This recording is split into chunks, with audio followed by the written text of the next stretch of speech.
देखो आपने आग्नेय शैल का वर्गीकरण कर लिया और उसके सारे तथ्यों को जान भी लिया और समझ भी लिया। अब देखो जहाँ तक आग्नेय शैलों का सवाल है तो उसके दो मौलिक स्वरूप हैं। दिया गया ना मौलिक आग्नेय शैल, तो वो कौन कौन सी हैं? तो नंबर वन पर है ग्रेनाइट। नंबर वन पर क्या है? ग्रेनाइट। और नंबर दो पर है बेसाल्ट। ये मौलिक आग्नेय शैलें हैं, ग्रेनाइट एंड बेसाल्ट।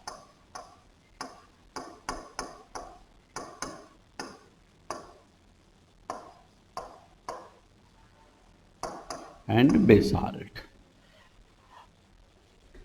जो ग्रेनाइट शैल है ये पताली है। इसका जो उद्भव और विकास होता है भूगर्भ में काफी गहराई पर, यानी पृथ्वी के आंतरिक भाग में काफी गहराई पर इन शैलों का निर्माण होता है। किस प्रकार की शैलों का? ग्रेनाइट का। अब इसके निर्माण की प्रक्रिया में जो भूगर्भ वैज्ञानिक हैं उनमें काफी विवाद है। तो उन विवादों को हम दो श्रेणी में विभाजित करते हैं, जो उन्होंने कहने का मतलब मत दिया। तो पहले मत में कहा गया कि पृथ्वी जब आरंभिक अवस्था में थी तो गैसीय अवस्था में थी, तो उस समय जितने भी इसके तत्व थे वो संकुचित हो रहे थे। शीतलन संकुचन की प्रक्रिया के कारण संकुचित हो रहे थे। तो उस शीतलन और संकुचन के कारण इस प्रकार की शैलों का निर्माण हुआ। कुछ विद्वानों का मानना है कि नहीं, जब ज्वालामुखी क्रिया होती है और मैग्मा का उत्सर्जन होता है तो यही मैग्मा भूसतह के काफी नीचे जमा होकर रवेदार शैलों का निर्माण करता है, क्रिस्टलाइन शैलों का निर्माण करता है, तो उसे ग्रेनाइट कहा जाता है। और ग्रेनाइट जो टर्म भी लिया गया लैटिन भाषा के ग्रेनम शब्द एक आता है, ग्रेनम लैटिन भाषा का एक शब्द हम लेते हैं ग्रेनम।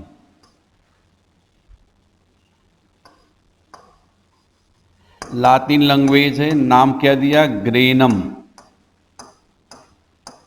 जिसका तात्पर्य है ग्रेन। ग्रेन बोले तो दाना। क्या होगा? ग्रेन क्या होता है? दाना। जो बाजरे का ग्रेन्स जो फूड होते हैं, बाजरा, गेहूं, ऐसे मटर, तो उस तरह से दानेदार शैल निर्मित होती है, तो उसको नाम क्या दिया गया? ग्रेनाइट। और आपको जब आग्नेय शैल की विशेषता बताई जा रही थी उसमें सबसे प्रमुख टॉपिक क्या, जो तथ्य था, पॉइंट क्या लिया गया कि इस प्रकार की शैलों में अर्थात आग्नेय प्रकार की शैलों में रवों का विकास होता है। और रवों का विकास उसके शीतलन की प्रक्रिया पर निर्भर है। यदि शीतलन की प्रक्रिया मंद गति से संपादित हो रही है तो रवों का निर्माण अपेक्षा की जो रवे बनेंगे वो बड़े बनेंगे। अगर तीव्र गति से शीतलन हो रहा है तो रवे नहीं बनेंगे, अगर बनेंगे तो अति बारीक बनेंगे। तो इसके संदर्भ में भी इनकी विशेषताएं भी आपको बताएंगे कि इस श्रेणी में जो खनिज हैं, कहने ग्रेनाइट में प्रमुख खनिज क्या है और उनकी मात्रा क्या है। उसी प्रकार से बेसाल्ट जो शब्द लिया गया, बेसाल्ट, यह भी लैटिन लैंग्वेज का एक शब्द लिया गया।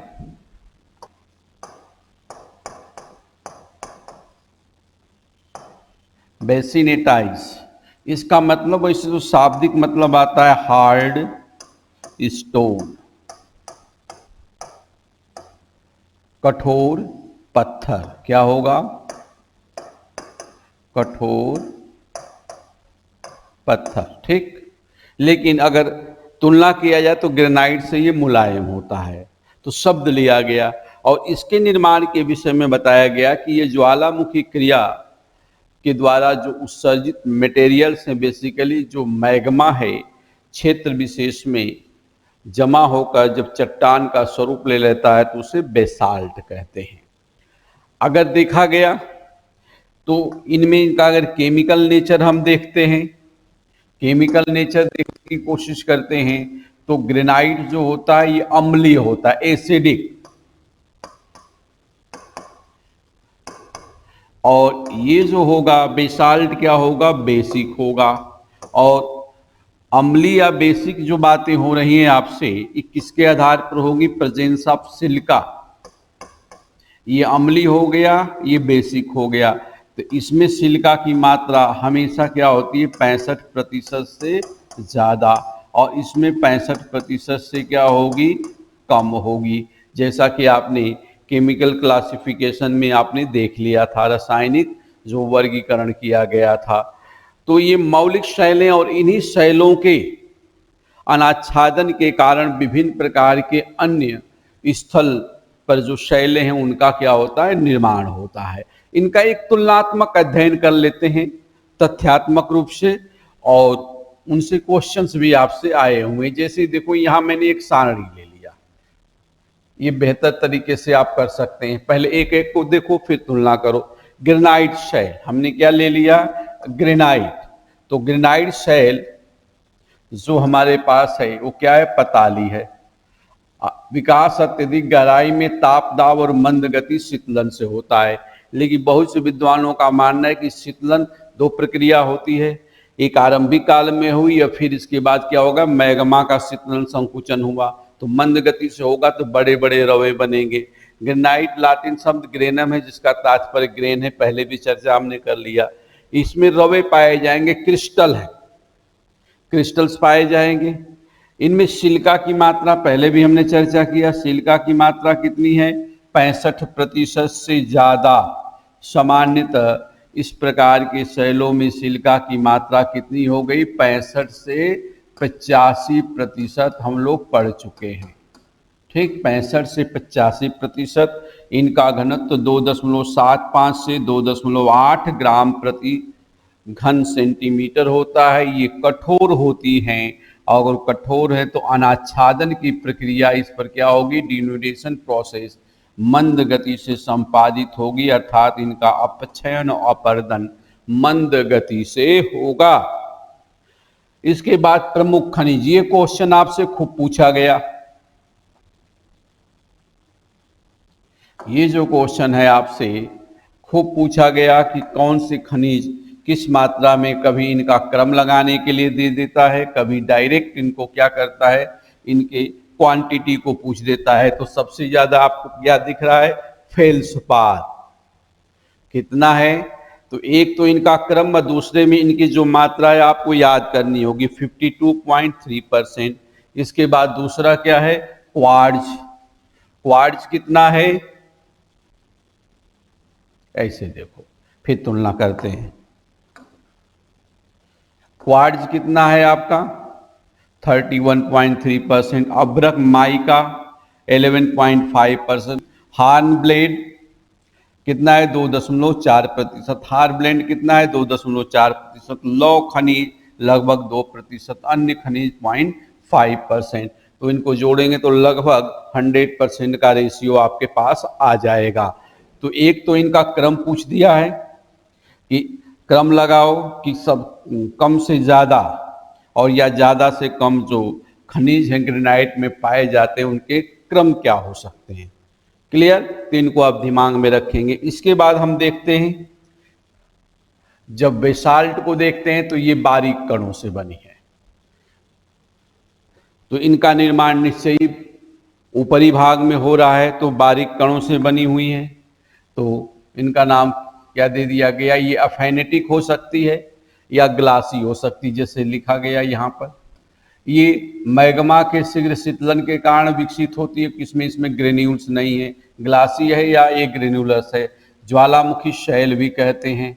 और टर्म पहले भी हमने ले लिया, बेसाल्ट लाटिन वर्ड बेसाल्टाइज से लिया गया, बेसानिटाइज से, जिसका मतलब हार्ड होता है, यद्यपि ये उससे कम कठोर होती है। कहने का मतलब ग्रेनाइट शैलों की तुलना में इनकी कठोरता कम होती है, अर्थात उससे मुलायम होती है।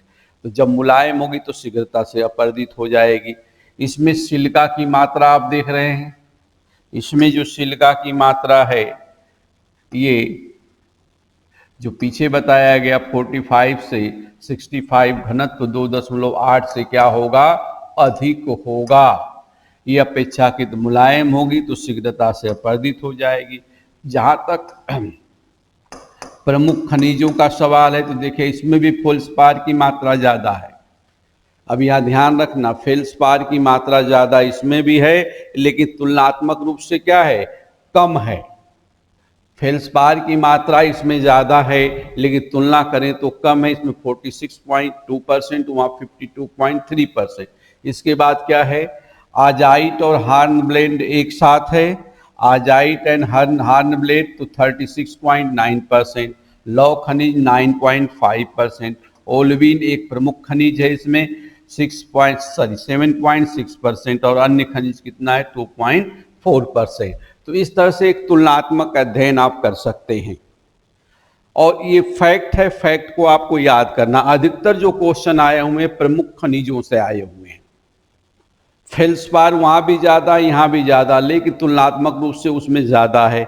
ये अम्लीय है, ये क्या है, बेसिक है।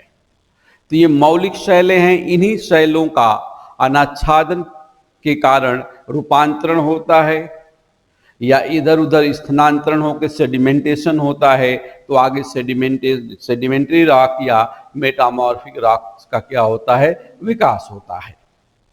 अब देखो चूंकि ये प्राइमरी शैल है, तो प्राइमरी शैल है तो यह अनेक प्रक्रमों से प्रभावित होगी। बेसिकली नाम हम क्या देंगे, अनाच्छादन प्रक्रम से प्रभावित होकर अपने स्वरूप को परिवर्तित करेगी, जिसके कारण कुछ अनेक प्रकार की अलग अलग प्रकार की स्थलाकृतियां आएंगी, जैसे अपशल्कन गुंबद, मेसा बूटी,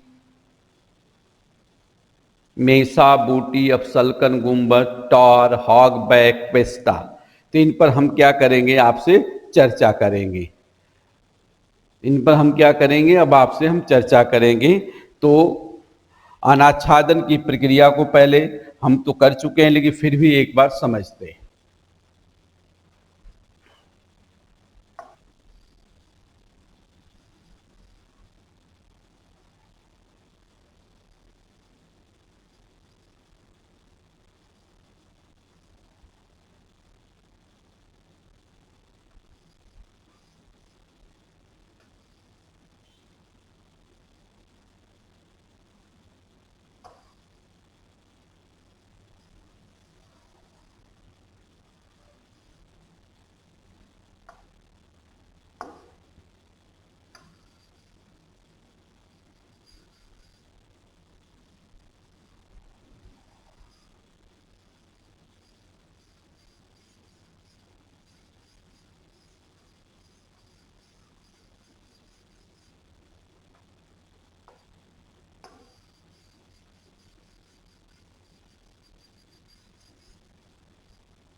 देखें ये कोई मौलिक इग्निस राख है, चाहे बेसाल्ट हो या ग्रेनाइट हो।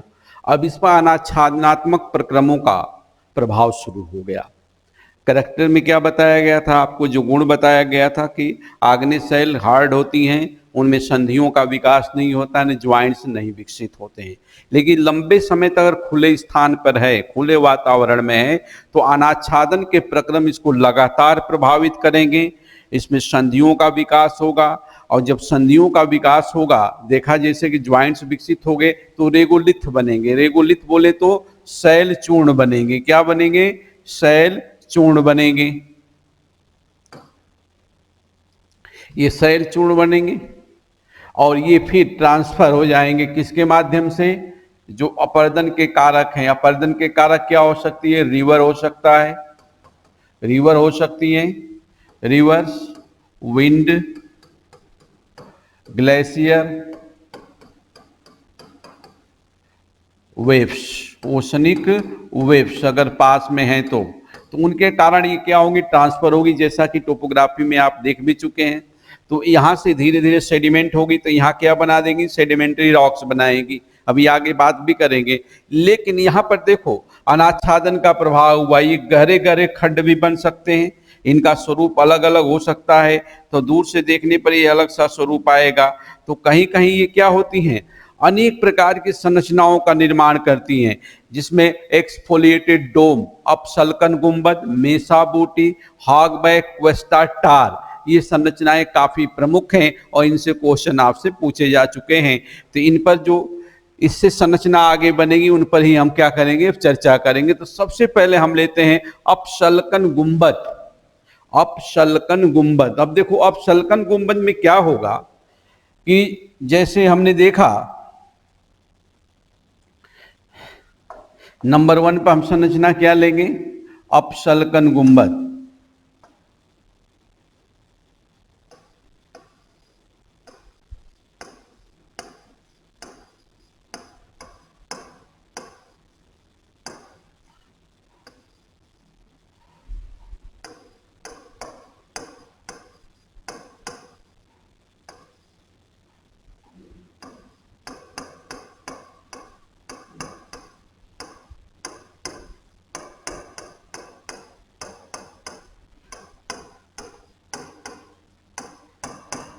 अपसल्कन गुंबद क्या होता है? तो जैसे मान लो यहां पर एक मैं सेल ले रहा हूं, जैसे सपोज दैट उसी तरह से मैं सेल ले रहा हूं। एक सिंपल सा डायग्राम हमने लिया, ये एक सेल है,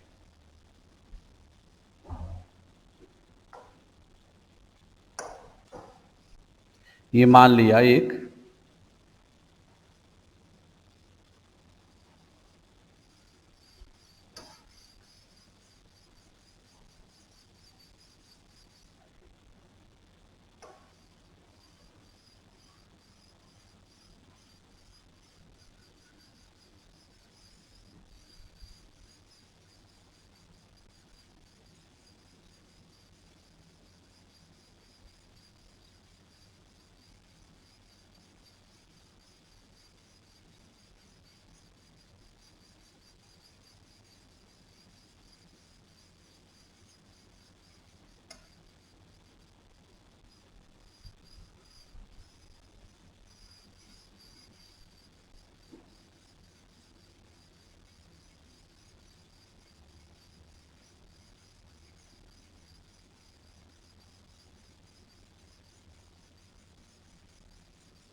मान लिया एक ये इग्निस शॉक है, आग्नेय शैल है। अब ये वातावरण खुले वातावरण में है।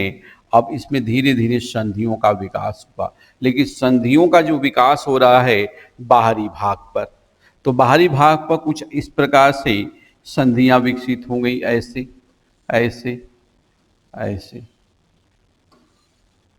ऐसे। अब ये पूरे ज्वाइंट्स विकसित हो गए और ये ज्वाइंट्स जो हैं शल्क के समान, शल्क बोले तो स्केल, स्केल होता है जो कई जानवर होते हैं उन पर शल्क पाई जाती है, जैसे मछली होती है शल्क होता है उसका, तो उस पर से एक एक शल्क आप हटाते चले गए तो इसको नाम दे दिया गया। तो अपशल्कन, अप मतलब दूर, बॉडी से शल्क को क्या करना, बाहर करना। तो पहले ये बाहर हुआ, ऐसे देखें, पहले ये शल्क बाहर हुई, फिर ये बाहर हुई, फिर ये बाहर हुई, फिर ये बाहर हो गई। उसी तरह से ये गया, ये अपशल्कन हुआ, इसका अप मतलब दूर जाना, और एक एक ये लेयर आगे चलती चली गई। रिजल्ट का आ गया कि बाद में ये पूरा एक गुंबद जैसी मुलायम संरचना हमें दिखाई देगी। शल्क जैसे कहा गया, इसको अपदलन भी कहते हैं, एक्सफोलिएशन को अपदलन भी कहा जाता है। तो अपदलन मतलब जैसे कमल का दल होता है, कमल दल बोले तो कमल की पंखुड़ियां, एक एक पंखुड़ी हटती चली गई, हटती चलेगी, तो बीच में उसका अंडाशय दिखता है।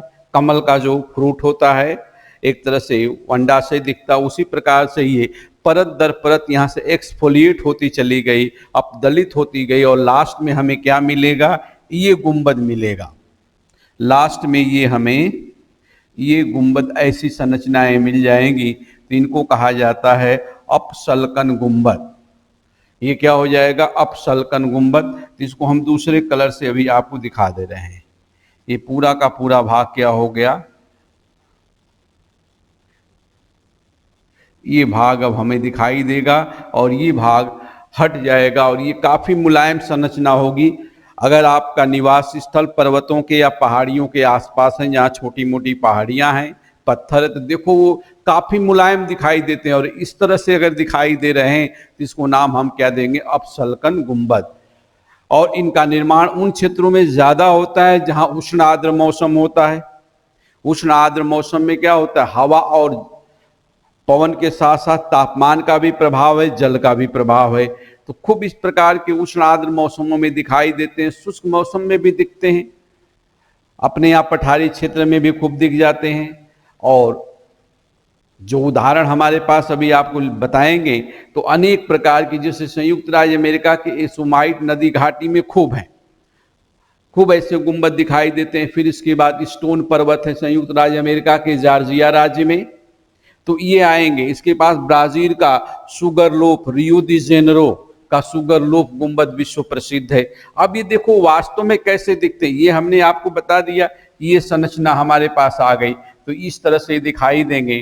तो इनको आप ऐसे देख भी सकते हो, देखो ऐसे दिखेंगे, तो वही संरचना हमने वहां बनाई, तो इस प्रकार से ये दिखाई देंगे। तो यहाँ की बाहरी परत क्या होगी, हट गई, ये पहले इधर भी रही होगी परत, इधर भी ये रही होगी संरचना, अब ये परत दर परत हट गई। अब ये क्या हमें दिख रहा है, इस तरह से ये गुंबद दिखाई दे रहा है। तो ये काफी बड़े बड़े गुंबद होते हैं। तो जैसे उदाहरण अगर हम लेते हैं,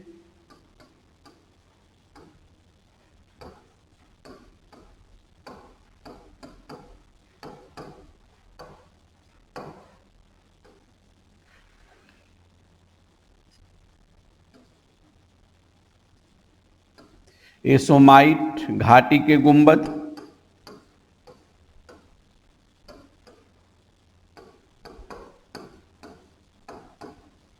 ये कहां पर है, यूएस से। इसके बाद स्टोन पर्वत, पूरा गुंबदाकार है ये, स्टोन पर्वत जॉर्जिया में, राज्य जॉर्जिया, कहां पर है, यूएसए में। इसके बाद रियो दी जेनेरो का सुगर लोफ,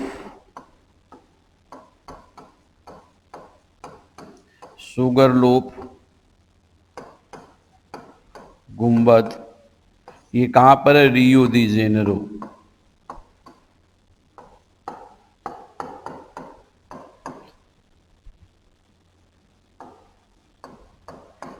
रियो दी जेनेरो ब्राजील का एक प्रमुख नगर, वहां पर शुगर लोफ।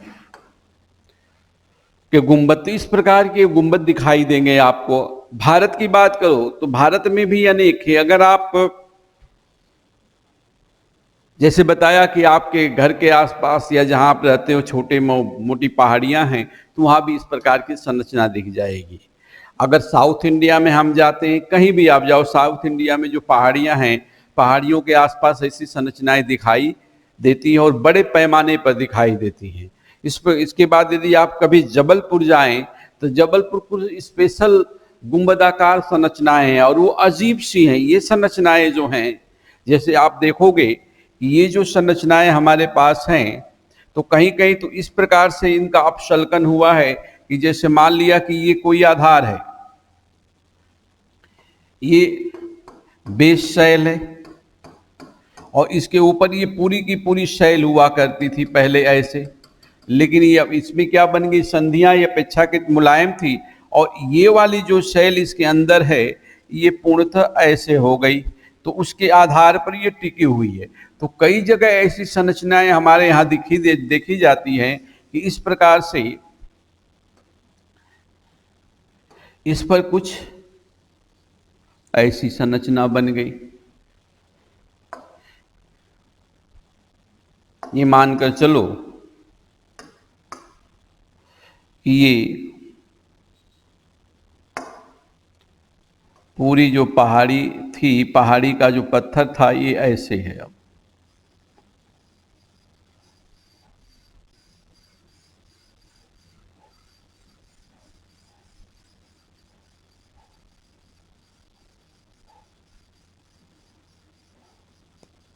इस तरह से टिका हुआ है इसके ऊपर।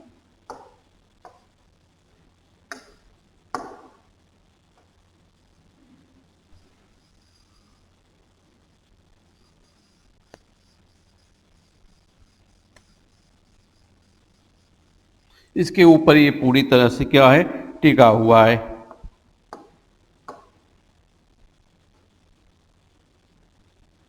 तो अब ऐसी संरचनाएं अगर दिखती हैं आपको सैकड़ों में, तो लोग इसको देखने भी जाते हैं। ये भू आकृति का एक एप्लीकेशन भी हो गया कि लोग जाते हैं, पर्यटन आपको दिखाई देता है। ऐसा ही नहीं, इसके ऊपर त्रिभुजाकार भी हो सकती है। जैसे मान लो कोई संरचना ऐसी है, इस तरह से बन गई, इसके ऊपर कोई ऐसे भी फिक्स हो जाती है ऐसे। तो अब क्षेत्र विशेष में जहाँ भी है, तो एक तरह से लोग छुट्टियां मनाने कहाँ जाते हैं, पर्वतों के पास, पहाड़ियों के पास या महासागरों के पास। तो ऐसी संरचनाओं को देखने के बाद हम क्या बोलते हैं, क्या सीन है। लेकिन वास्तव में ये प्रक्रिया किसका परिणाम है, ये जो कुछ चित्र हमें दिखाई दे रहा है इस तरह अपशल्कन का, ये मौलिक शैलों का क्या हो गया, अपशल्कन हो गया और इस तरह से संरचनाएं दिखाई देती है। जैसे जबलपुर राख, अगर इसको हम नाम दे दें जबलपुर राख,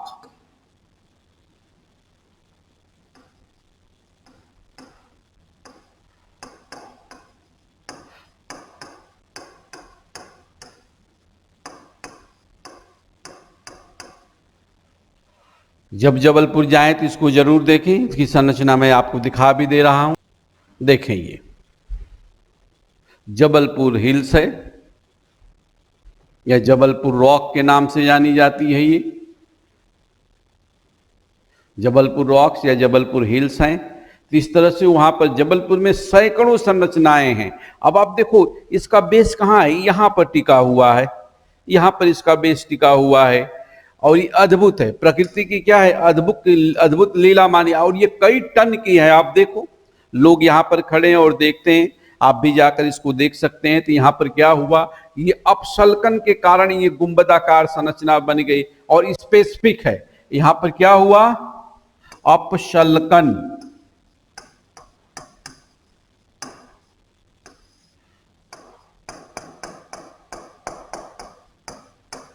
एक्सफोलिएशन है ये क्या हुआ है, एक्सफोलिएशन हो गया, तो उस कारण ये संरचना बन गई। इसी तरह से अन्य संरचनाएं और भी हैं।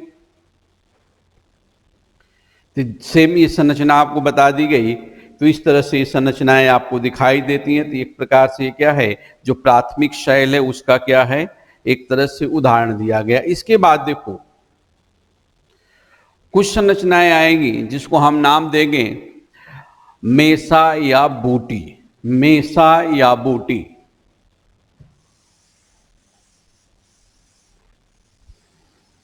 तो मेसा और बूटी में क्या होता है, जैसे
ये मान लिया कोई इग्नेस रॉक है और ये अनाच्छादन की प्रक्रियाओं से गुजरी, ठीक, अनाच्छादन की प्रक्रियाओं से गुजरी और इनमें संधियों का विकास हुआ। मान लिया ऐसे ऐसे संधियां विकसित होती चली गई।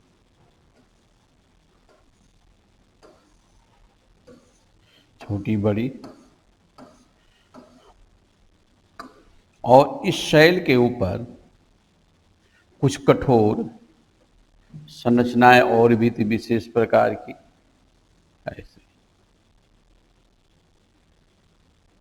तो ये एक तरह से मान लिया है कि लावा का जमाव है, ये पूरा का पूरा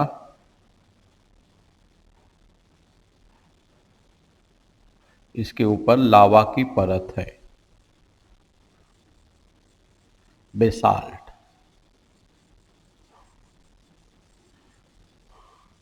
ये पूरी क्या हो गई, बेसाल्ट है।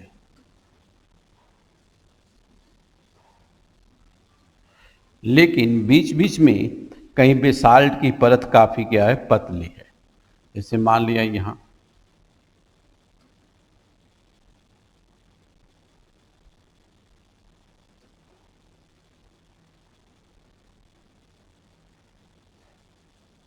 ऐसे, तो यहां वाला भाग शीघ्रता से अपरदित हो गया, ये अपरदित नहीं हुआ। तो कुछ ऐसी संरचना बन जाती है भविष्य में, जैसे मान लो अपर्दन की प्रक्रिया हुई तो ये बेस तो ऐसे ही रहेगा। बेस सिंपली इस तरह से आपको दिखाई दे रहा है।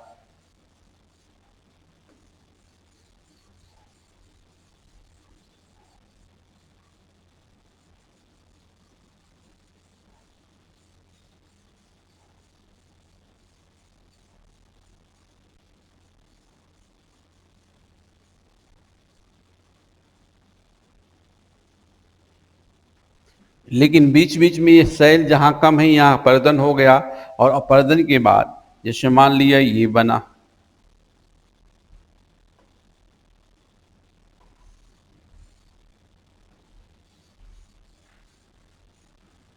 बीच वाला भाग अपर्दित हो चुका है।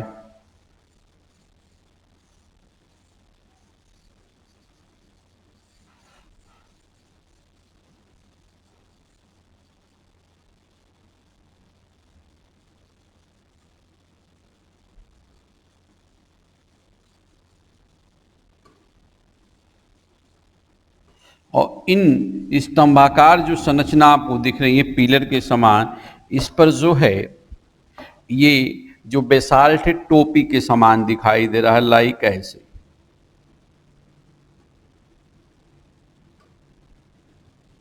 ऐसे यहां भी थोड़ा सा तो जब टोपी युक्त संरचना ये दिख रही है आपको, तो जो बड़ी टोपी है, जो बड़ी टोपी है, इसको हम कहेंगे मेसा। क्या नाम दिया गया? मेसा। और जो अपेक्षा की छोटी टोपियां हैं, जो अपेक्षा की छोटी है, इसको नाम दिया गया बूटी। क्या नाम देंगे? बूटी। और ये हो गई मेसा। तो ऐसी जो नेचुरल संरचना आपको एक बार मैं दिखा दे रहा हूं, ये देखें, ये क्या है? ये मेसा है और ये बूटी है। ये क्या हुआ? ये मेसा, ये मेसा हो गया, और ये क्या हो गई? बूटी हो गई। इस प्रकार की संरचनाएं दिखाई देती हैं। तो ये मेसा और बूटी की संरचना आपने देख लिया, इस तरह से वो दिखाई देगी। बेसिक संरचना ऐसी होगी, लेकिन जो प्रकृति में आपको दिखाया गया, ये इस प्रकार की संरचनाएं दिखाई देती हैं। तो जो मेसा और बूटी आपने देखा, तो इस पर क्या हुआ? ये बेसाल्ट की टोपी थी, हालांकि यहाँ पर से हट दिखाई नहीं गई है, लेकिन ये संरचना आपको दिखा दी गई। ये ग्रांड मेसा क्षेत्र है यूएसए का। क्या है? ग्रांड मेसा क्षेत्र और राटन मेसा, कोलोराडो का ग्रांड मेसा और राटन मेसा। अगर इनका हम उदाहरण लेते हैं,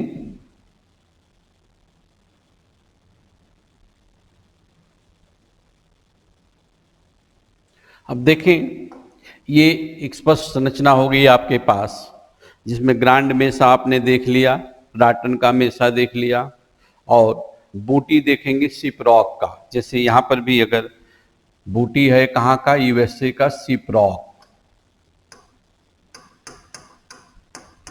सिपरॉक कहाँ? यूएसए।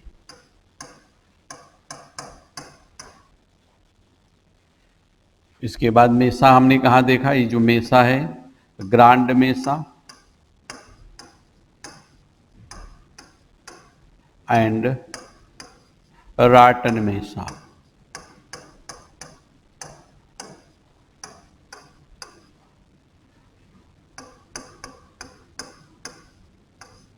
ग्रांड मेसा तथा राटन मेसा, ये दोनों ही कहाँ हैं? यूएसए में।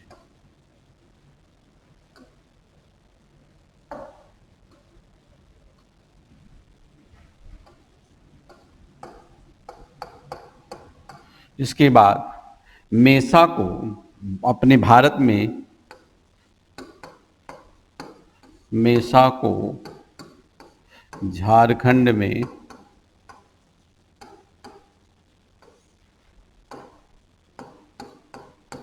पाट कहा जाता है। पाट कहा जाता है। और रांची के पठार में,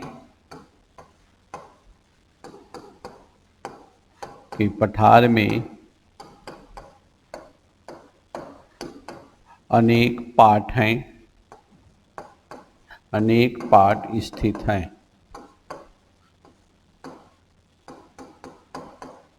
कहीं आप कभी जाए रांची के पठार, झारखंड, रांची राजधानी, तो आप अनेक पाट देखेंगे। जैसे यहाँ मैं ले रहा हूँ, जैसे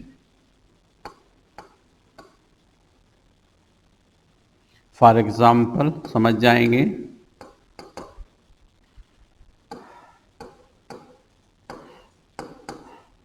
रुडनी का पाट,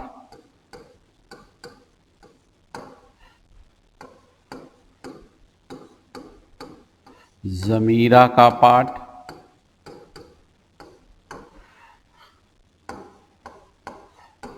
रलडामी का पाट,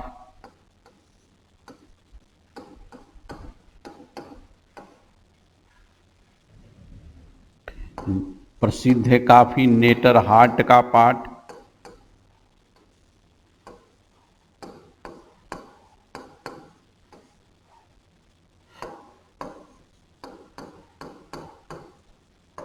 बांगड़ू का पाठ,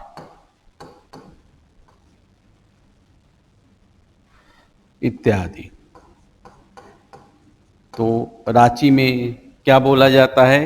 रांची के पठार में, झारखंड में पाट, ढूंढनी का पाट, जमीरा का पाट, रलटामी का पाट, नेटरहाट का पाट, बांगड़ू का पाट, ये सारे पाठ हैं। ठीक, एक पाठ और लिख लो, खमार का पाठ, खमार पाठ। ये सारे पाठ या जिस प्रकार की संरचना अपने रांची के पठार में है, रांची का पठार आपको वैसे भी पता है कि बैथोलिथिक है। क्या है? बैथोलिथिक है। तो उसके पास इस प्रकार की संरचनाएं दिखाई देती हैं। क्लियर? अब इसके बाद देखो कुछ संरचनाएं ऐसी आएंगी जिनको मैं डायग्राम में आपको दिखा दे रहा हूं। ये कर लिया आपने, यह भी हो गया। ये देखो हॉग बैक है। तो हॉग बैक क्या होता है? जैसा कि आपको दिख रहा है, ये क्या है? Hogback. तो जब कोई पहाड़ी या कोई जो चट्टानी भाग है वो अपर्दित होकर कटक जैसी संरचना ले ले, कटक जैसी लंबी संरचना, जैसे ये आप देख रहे हो कि लंबा सा कटक है, तो ये कटक ये अपर्दित हुई और अपर्दित होने के बाद क्या हो गई? कटक जैसी संरचना ऐसे ले ली। तो ये कटक जैसी संरचना अगर बन गई, यहां पर मान लो एक कटक हो गया और एक कटक ये हो गया, और ये काफी लंबे हैं। कटक क्या हैं? काफी लंबे हैं।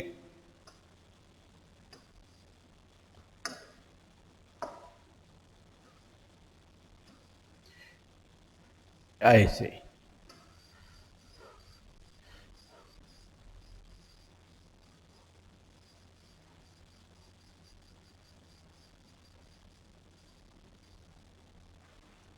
इस तरह की अगर संरचना बन जाती है, इसको हम क्या कहते हैं? Hog back. कटक जैसी संरचना को नाम क्या हम देंगे? Hog back.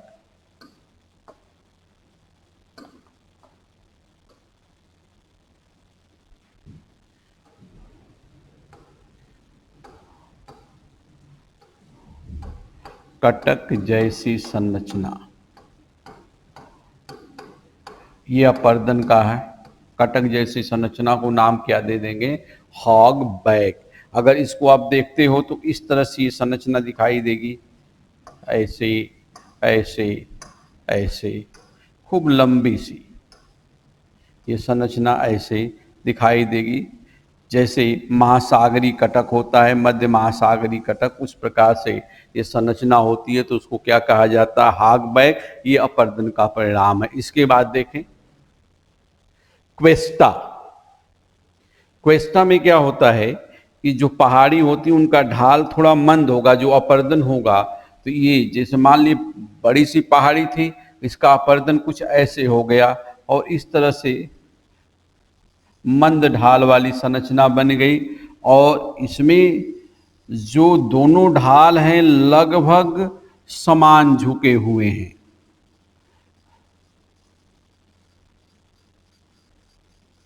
समान प्रकार से झुके हुए क्षेत्र हों, सॉरी, समान रूप से झुका हुआ ढाल हो, और जिनका ढाल अपेक्षाकृत क्या हो?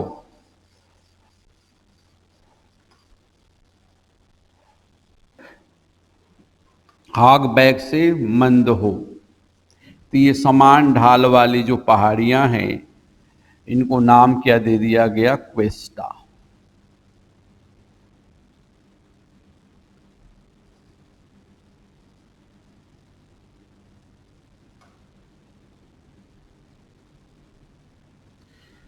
ऐसे दिखेंगी। जब अपवाह तंत्र आप पढ़ोगे तो अपवाह तंत्र में इनके मध्य से क्या होती हैं? जब नदियां निकलती हैं तो वो जालीदार संरचना का निर्माण करती हैं। तो ये पूरी की पूरी संरचना आपके पास जो आ गई, ये क्या है? क्वेस्टा है।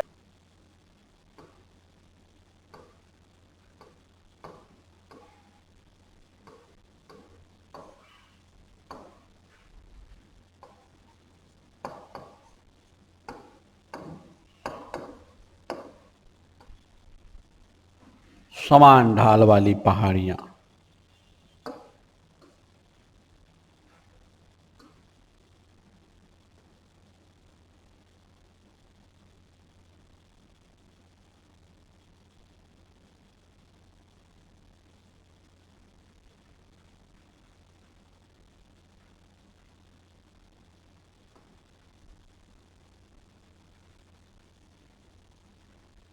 ये क्वेस्टा हो गई। ये अभी संरचना क्या है, क्वेस्टा। जैसे एक ढाल ये देख रहे हैं, एक ढाल ये देख, तो लगभग समान।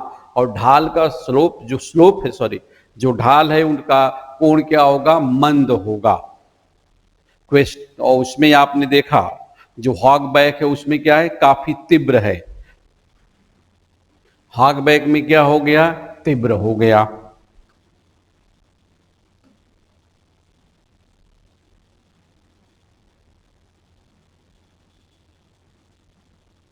ये कटक जैसी संरचना हो गई। पूरी संरचना किससे संबंधित हो गई, कटक से।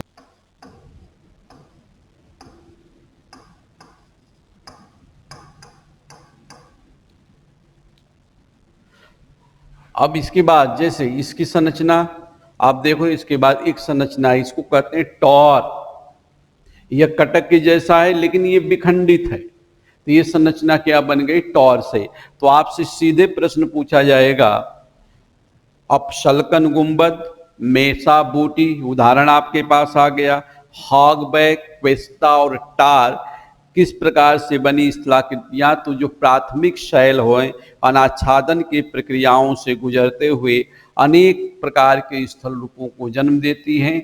तो उसमें क्या क्या आ गया आपके पास अनाच्छादन के कारण, अपशल्कन गुंबद, उसके उदाहरण भी आपके पास हैं।